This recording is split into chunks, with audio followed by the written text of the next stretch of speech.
Hello everyone, my name is Randy Marx with CP Feeds. Today I just want to introduce Dan Habermann with Country Visions. Randy, thank you for inviting me to be part of the podcast today. Again, I want to introduce myself, Dan Habermann. I've been working with Country Visions for 10 years as a certified crop advisor.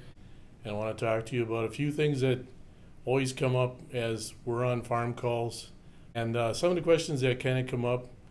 First of all, BMR versus non-BMR. Dan, what's your thoughts on BMR versus non-BMR for corn silage? The first thing I would do when considering to grow BMR corn silage is I would start with talking to my nutritionist on it and making sure that he thinks it's a good fit for you and also how it's going to incorporate into their ration. Another thing that always comes up is these new varieties of cocktail mixes.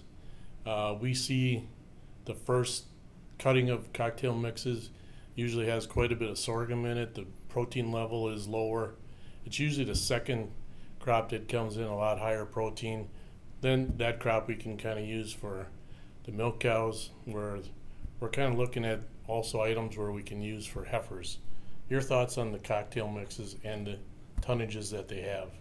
Before I grow a cocktail mix or any type of alternative forage, I would sit down with my pen and paper and I would work through things like seed cost. With the cocktail mix, you're going to be looking at roughly $60 an acre on a seed cost.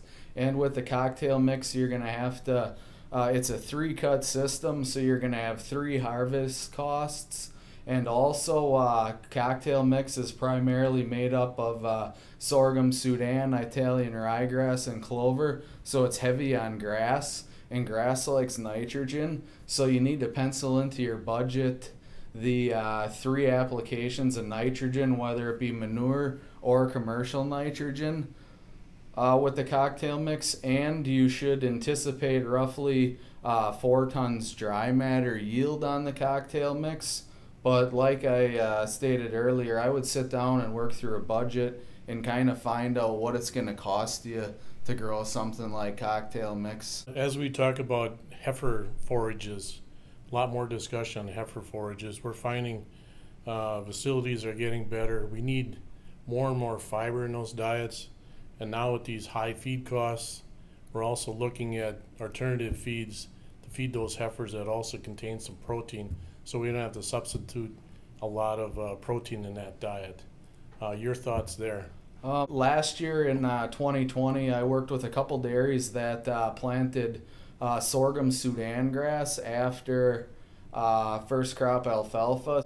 And our seed cost on that is going to be $20 to $25 an acre.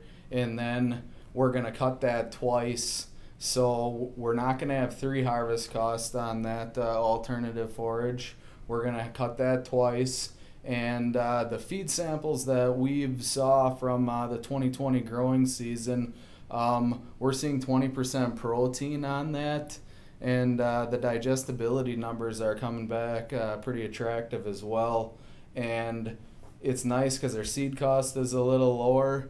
And as far as yield goes, we're going to take our second cutting 40 to 45 days after we plant that forage sorghum Sudan, and then again we're going to cut it the third time sometime in September. So if you take the first crop dairy haylage and combine it with the next 2 cuttings, we should be in between 4 and 5 dry matter tons per acre.